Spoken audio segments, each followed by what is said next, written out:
क्या है आध्यात्म? दर्शन, चिंतन धारा, विद्या या संस्कृति की परंपरागत विरासत। आध्यात्म दर्शन यानी जीवन का शाश्वत सत्य। मानव जीवन से जुड़े शाश्वत सत्यों को जानिए और समझिए उपासक डॉक्टर सोहन राज तातेड़ से हमारे खास कार्यक्रम आत्मविज्ञान में। आत्मविज्ञान यानी सही दृष्टि, सही सोच। भाई और बहनों, मातृशक्ति को नमन। स्टूडियो में आपका हार्दिक स्वागत है, अभिनंदन है, सत्कार है। हम आत्मविज्ञान कार्यक्रम के अंतर्गत, साइंस ऑफ द सोल कार्यक्रम के अंतर्गत आपको नई दृष्टि, नई सोच के माध्यम से जो है आपकी सृष्टि को बदलना चाहते हैं। आपको हम एक सुंदर वातावरण में ले जाना चाहते हैं। आपको हम ऐसा ज्ञान देना चाहते हैं कि जीवन भर आपके साथ में रह करके एक दीपक की तरह जल करके और आपके जीवन को जो है प्रकाशित करे और आप जो अपने गंतव्य जो है सिद्धि को प्राप्त करें। तो हम ये सारा कार्य अलग अलग एपिसोड्स के माध्यम से करते हैं। तो आज हमारा बहुत ही सुंदर एपिसोड है युग दृष्टा, युग सृष्टा। दो शब्द है, दृष्टा और सृष्टा। युग कहते हैं इस संसार को, जो वर्तमान का संसार है उसमें 7 अरब जनसंख्या निवास करती है और पूरी सृष्टि चराचर जगत के अंदर 84 लाख युवा योनियां उत्पत्ति स्थान है। वो तो मात्र उत्पत्ति स्थान है, लेकिन ऐसे लिविंग बीइंग्स, ऐसे जीवित प्राणियों की संख्या तो असंख्य है, अनंत है, अनकाउंटेबल। वो काउंट नहीं की जा सकती है। उस युग को जो देखने वाला, समझने वाला, उसकी नब्ज को जानने वाला युग दृष्टा कहलाता है। और युग सृष्टा वह होता है जो इस युग का अच्छा निर्माण करने वाला होता है। हर युग के अंदर कुछ ऐसे महापुरुष पैदा हुए हैं जो युग दृष्टा थे, युग सृष्टा थे। जैसे भगवान महावीर और भगवान श्री कृष्ण, भगवान बुद्ध और भगवान राम। वो युग दृष्टा थे, युग सृष्टा थे, युग की नब्ज को जानते थे और युग का कैसे अच्छा निर्माण करना। अच्छे युग का निर्माण का अर्थ ये होता है कि सभी लोग शांतिपूर्ण से अस्तित्व से जीवन यापन करें। राम के समय में राम राज्य था। राम राज्य में क्या था कि प्रजा कोई दुखी नहीं थी, सारी सुखी प्रजा थी, सबको न्याय मिलता था, सबके सब साथ में समान अधिकार था।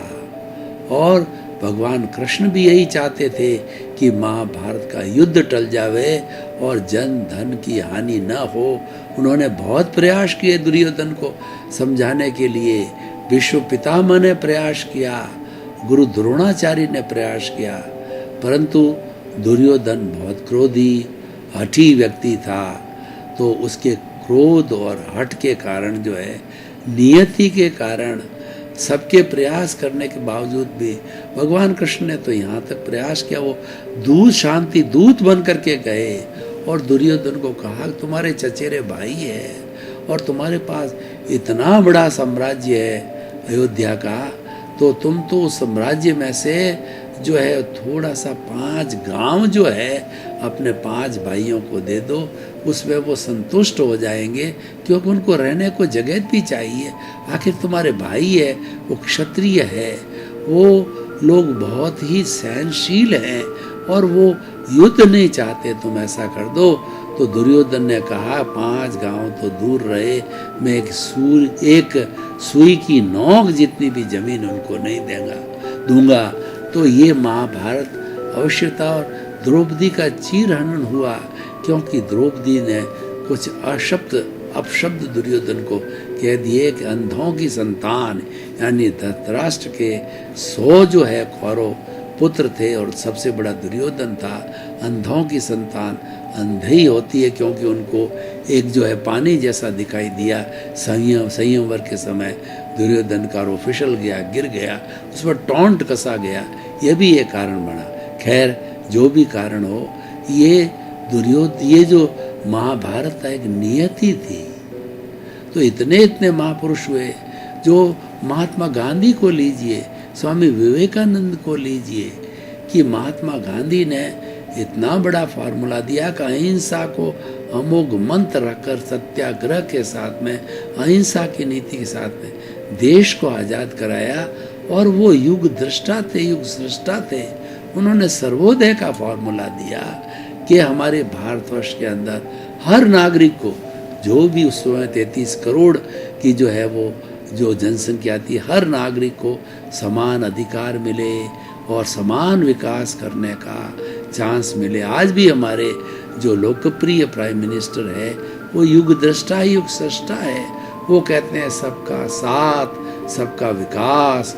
मेरे पास 130 करोड़ जनता का विश्वास है और 130 इंटू 2 जो है 260 हाथ मेरे साथ में है, उनका समर्थन है। हम सब मिलकर के देश का विकास करेंगे, देश को आगे ले जाएंगे। और विश्व पटल पे देश को आगे लेके गए। उन्होंने हमारे देश को गुरु धर्म बनाने का प्रयास किया।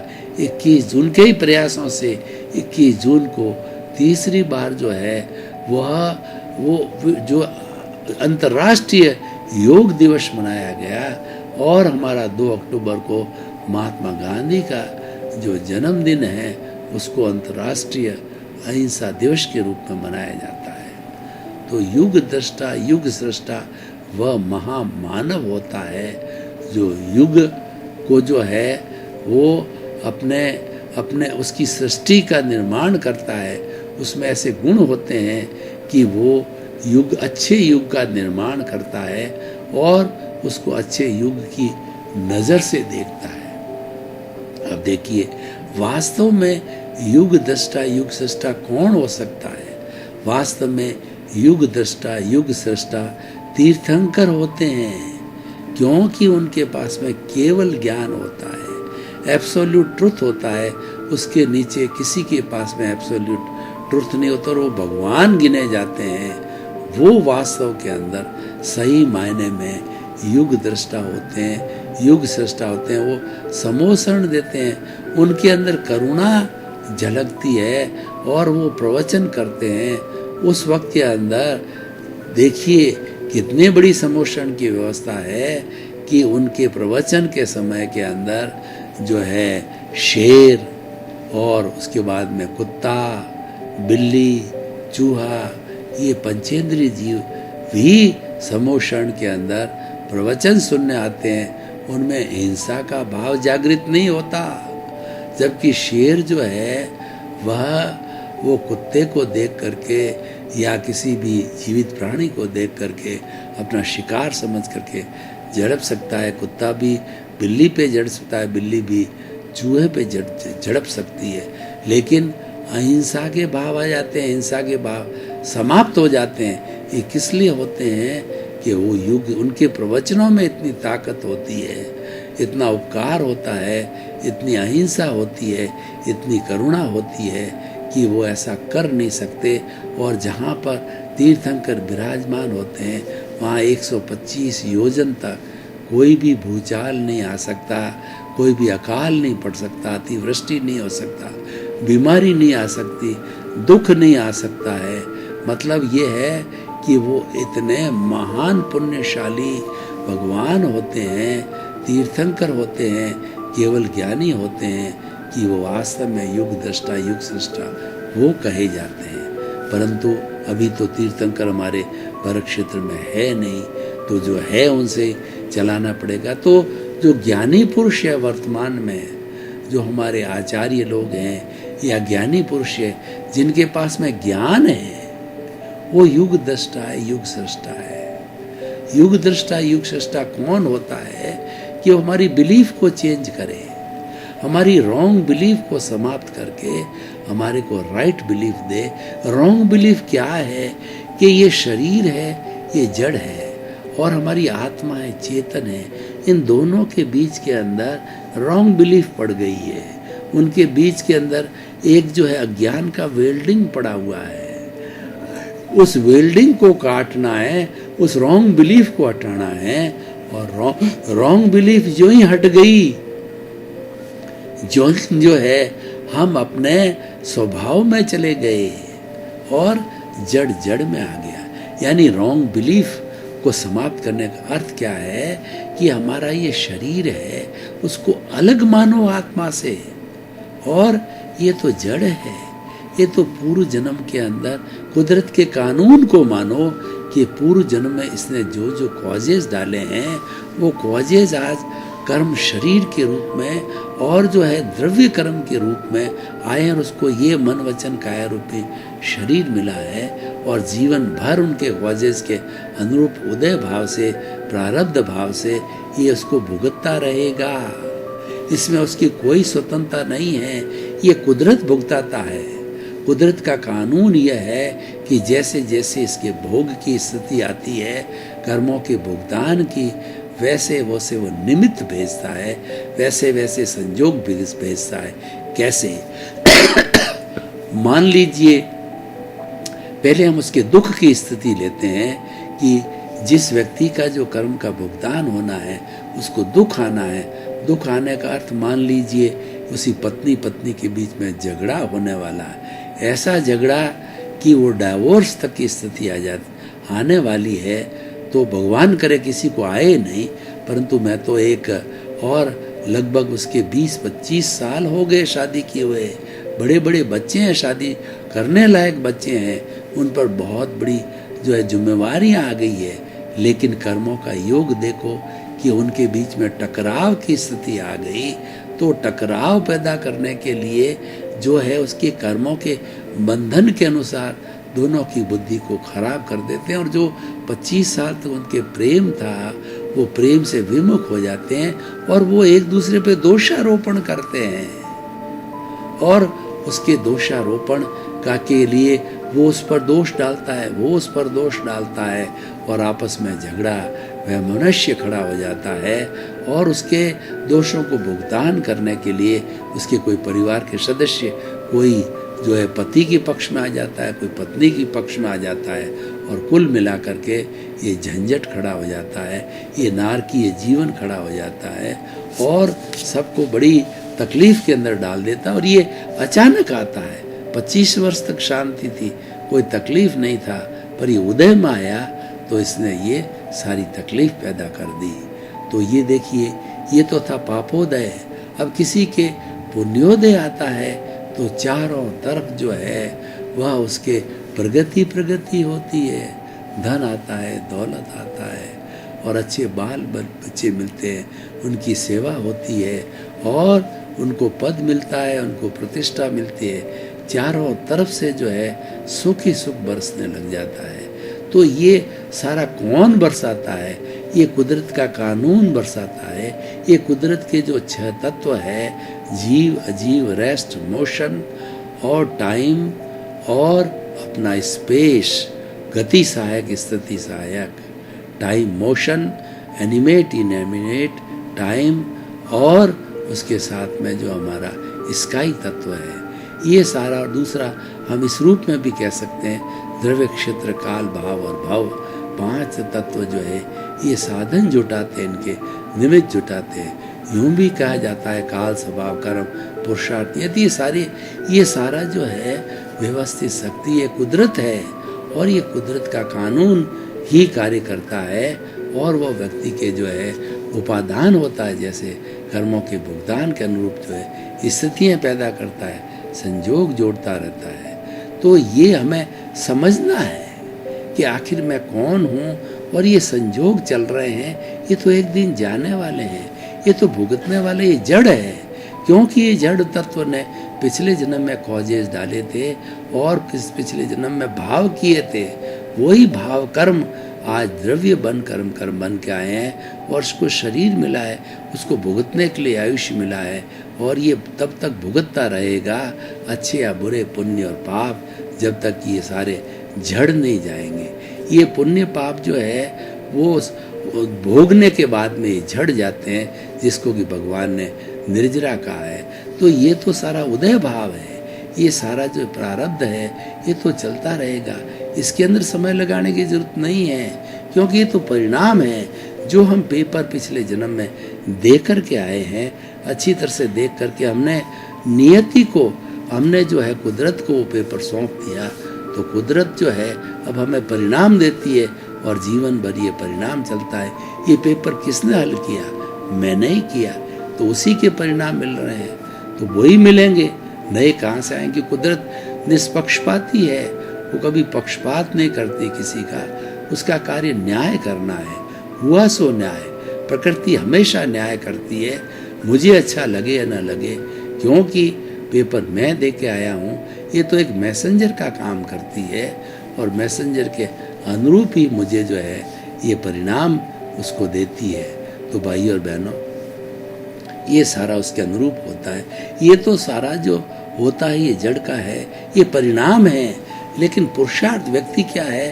पुरुषार्थ को बहुत ध्यान देता है और कई बार ये गलती हो जाती है कि ये मैं जो कर रहा हूँ इसको अच्छी भागम भाग करता है, दौड़ करता है, भाग करता है, यानी उसको परिणाम को बदलने की कोशिश करता है कि मेरे परिणाम पुण्योद पापोदय के आए हुए मैं पुण्य में बदलूं, तो वो कोशिश करता है, लेकिन बदला नहीं जा सकता क्योंकि वो करके आया, उसको बहुत कोशिशों के बाद ही भी उसको भुगतना पड़ता। कई बार क्या होता है कि हम बहुत परिश्रम करते हैं कि फला हमको उपलब्धि प्राप्त हो जावे।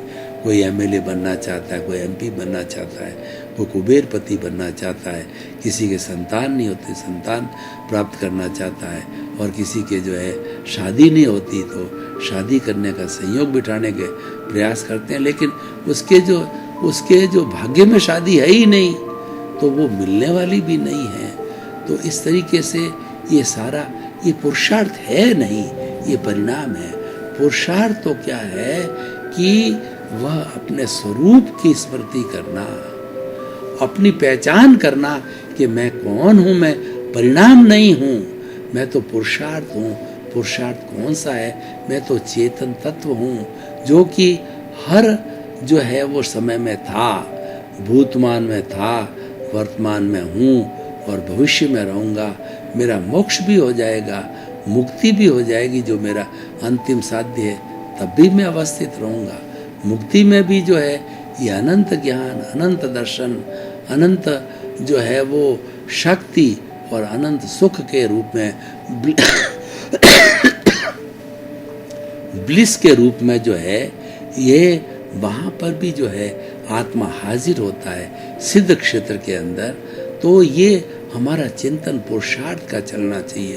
पुरुषार्थ अलग है और ये परिणाम अलग है। हम बहुत बार गलती परिणाम को बदलने की कोशिश करते हैं, परिणाम को पुरुषार्थ कहते हैं, यही अज्ञान है।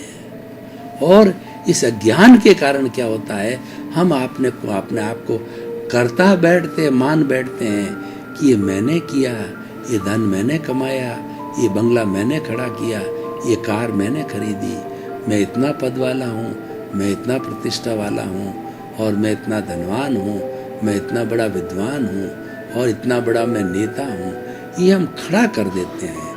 वास्तव में कर्ता भाव है और यही सबसे बड़ा अज्ञान है, क्योंकि ये कुदरत कहती है कि मैंने किसी को कर्ता बनने की कोई भी स्वतंत्रता नहीं दी है, कर्ता बनने की किसी को पावर नहीं दी है, और सारे संजोग मेरे हाथ के अंदर है।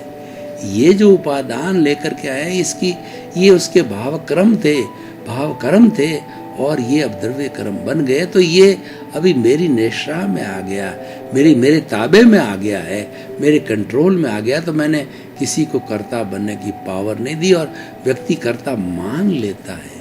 यही सबसे बड़ा अज्ञान है और इस अज्ञान के कारण ही ये जड़ और चेतन बंधे हुए हैं और आगे हमेशा बंधे हुए रहेंगे। जब ये अज्ञान टूट जाएगा कि ये कुदरत के कानून से चलता है, ये जड़ पदार्थ है, मैं तो चेतन हूँ, मेरे पर कुदरत के कानून, सनातन सत्य का कानून लागू नहीं होता है, शाश्वत सुख मेरे भीतर है। जब ये व्यक्ति को ये जानकारी हो जाती है कि मैं सुख बाहर ढूंढ रहा हूँ, मैं भोजन में सुख ढूंढ रहा हूँ, धन में दुख ढूंढ रहा हूँ, पत्नी में सुख ढूंढ रहा हूँ, बंगले में सुख ढूंढ रहा हूँ, पद में सुख ढूंढ रहा हूँ, प्रतिष्ठा में सुख, वहाँ सुख है ही नहीं है, ये तो मृग तृष्णा है। और वास्तव में सुख तो मेरा जो शुद्ध आत्मा है, मेरा जो शाश्वत जो स्वरूप है, उसके अंदर ही सुख है और उसमें परमानेंट सुख है। ये सारे कभी मिल गए तो ये तो टेम्परेरी सुख है, ये तो एक साधन के रूप में सुख मिला है, ये परमानेंट नहीं है। अक्षय सुख तो मेरे भीतर है। इस चीज़ की अवस्था, इस चीज़ की जानकारी हो जाना, जो ये सबसे बड़ा ज्ञान है। तो हम बात कर रहे थे युग दृष्टा युग सृष्टा। युग दृष्टा और युग सृष्टा बनना है तो हमें कुदरत के कानून को जानना है। हमें दो बातों को अवश्य जानना पड़ेगा, जभी हम युग के सृष्टा, अच्छे युग के निर्माण कर सकते हैं कि मैं कौन हूँ और जो है मैं संसार को चलाने वाला कौन है। इस संसार को चलाने वाली कुदरत है और मैं तो चेतन तत्व हूँ। ये जो सारा जड़ तत्व है, ये सारा जो भोग विलास, ये भोग है कर्मों का, ये परिणाम है, ये पुरुषार्थ नहीं है। पुरुषार्थ तो चेतन में रहना और आत्मस्थ रहना और अपने स्वभाव में रहना, यही सबसे बड़ा जो है पुरुषार्थ है। तो भाई और बहनों, देखिए हम युग दृष्टा युग सृष्टा कैसे बने, क्योंकि युग दृष्टा युग सृष्टा मनुष्य ही बनता है, पशु पक्षी नहीं बनते हैं। और एक मनुष्य भी हो तो लाखों करोड़ों अरबों लोगों का संचालन कर सकता है। तीर्थंकर एक होते हैं, लेकिन पूरा जैसे भरत क्षेत्र इतना बड़ा है, उसमें एक समय में एक ही तीर्थंकर होता है। ऐरावत क्षेत्र में एक समय में एक ही तीर्थंकर होता है। एक तीर्थंकर के पुण्य इतने प्रबल होते हैं कि पूरे भरत क्षेत्र को प्रकाशित करता है, आनंदित करता है। और उस भगवान की हाजिरी में विराजमान में लोग ऐसे जैसे कि हम मर कर के जो है देव गति में या मनुष्य गति में वापस आते हैं, तो वो ऐसे होते हैं, उनके भगवान के देखते देखते लाखों करोड़ों लोग मुक्ति को चले जाते हैं। ये उनकी प्रेजेंस का असर होता है। आज मुक्ति नहीं है, आज हम मुक्ति में नहीं जा सकते, क्योंकि हमारे भरत क्षेत्र में तीर्थंकर नहीं है। तीर्थंकर की उपस्थिति में लोग उनकी प्रेरणा से, उनके प्रवचन से, उनके समोषण से और उनके द्वारा हृदय परिवर्तन करके अपने कषाय को समूल नष्ट करके वो मुक्ति को जा सकते हैं। जैसे कि महाविद्य क्षेत्र है, उसमें 15 क्षेत्र ऐसे हैं कि आज भी तीर्थंकर भगवान विराजते हैं। हमारे क्षेत्र के जो इंचार्ज है वो सिमंदर स्वामी आज भी महाविद्य क्षेत्र में विराजमान है। अगर हमारा अच्छा पुण्योदय हुआ और हमारी जो है वो अच्छी आत्मा की शुद्धि है, तो हम महाविद्य क्षेत्र के अंदर सिमंदर स्वामी के पास में जाकर के जन्म ले सकते हैं और वहाँ पर 2-3 भाव में अपने सारे कर्मों को खपा करके, कर्मों को खपाना ये एसेंशियल कंडीशन है।